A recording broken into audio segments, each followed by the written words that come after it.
નમસ્કાર, મનોમંથન ન્યૂઝમાં આપનું સ્વાગત છે। ધાનપુરના પીપેરો ગામે ચોકડી પર ભગવાન બિરસા મુંડાની પ્રતિમાને લઈ આદિવાસી સમાજ રોષે ભરાઈ મામલતદારને આવેદનપત્ર આપી કરાઈ રજૂઆત। યોગ્ય ન્યાય નહીં મળે તો ઉગ્ર આંદોલનની પણ ચીમકી।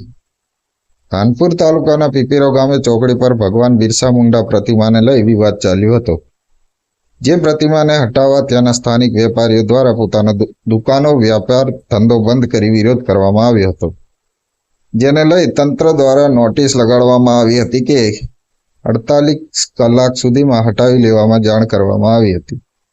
ત્યારબાદ આદિવાસી સમાજ રોષે ભરાયા હતા અને 3 જિલ્લાઓમાંથી આદિવાસી સમાજના અગ્રણીઓ સહિત મોટી સંખ્યામાં ભેગા વળી ધાનપુર મામલતદારને આવેદનપત્ર આપી કરાઈ રજૂઆત।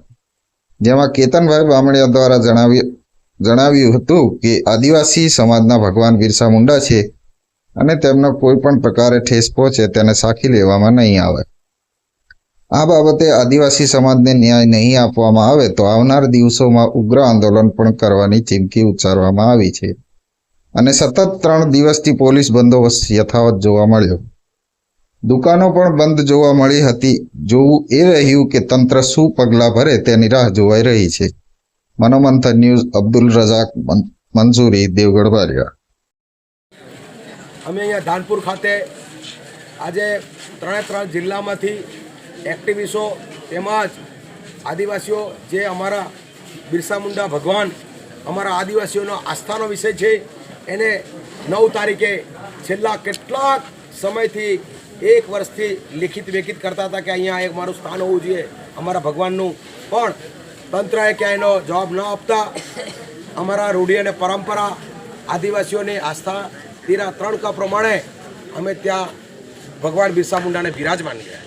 ત્યાર પછી ત્યાં જે પણ તંત્ર અથવા કે જે લોકો હશે એ લોકોએ ત્યાં નોટિસ ચોંટાડી છે કે આટલા 48 કલાક પછી અહીંયાથી આ ખસાવી લેવાની વાત છે। એવી વાત સાંભળીને અમે 3 જિલ્લાના વ્યક્તિઓ હાજર છે અહીંયા। જો અમારી આસ્થા પર ઠેસ પહોંચ્યો, આદિવાસીઓની આસ્થા પર, અમારા ભગવાન બિરસા મુંડા છે, જેમ કૃષ્ણ ભગવાન, જેમ રામ છે, એ જ પ્રકાર અમારા બિરસા મુંડા છે। જો અમારી આસ્થા સાથે ખેલવાડ ના કરતા અમે કોઈ ખેલવાડ કરે છે આજે અહીંયા જે નોટિસ ચોંટાડી છે માર્ગ અને મકાન વિભાગ, એ તો કર્મચારી છે, એમને પણ કંઈક સિસ્ટમે કોઈ જવાબદારી દીધી છે। અમે એના વિશેષ પ્રકારે જે તે ડિપાર્ટમેન્ટને તમે પૂછી લેજો, પણ અહીંયા કોઈ પણ આસ્થાના ઠેસ ના પોકાડે। અમે શાંતિથી જીવો અને જીવા દો એવી આદિવાસી પ્રકૃતિને માંગતી છીએ અને અમે શાંતિભાઈ રહેવા માંગીએ છીએ, પણ અમારા બાપ અમારા ભગવાનને કોઈ ખલેલ ના પોકાડે। 1 ઇંચ પણ મૂર્તિ ત્યાંથી ખસવી જોઈએ નહીં તો પૂરા આદિવાસી બેલ્ટમાંથી આદિવાસી આવશે। અને આજ અમે સરકાર પ્રતિનિધિઓને, જે પણ પાર્ટીઓના વ્યક્તિઓ છે, તમે તમારા પાર્ટી છોડી આદિવાસી આપણો આસ્થા વિષય છે, આવી જાઓ અને આને મદદ કરો, આની સુરક્ષા કરો। એવા ઘણા બાકી છે કામો, તો આપણે મળીને કરીએ। જય આદિવાસી, જય ભારત।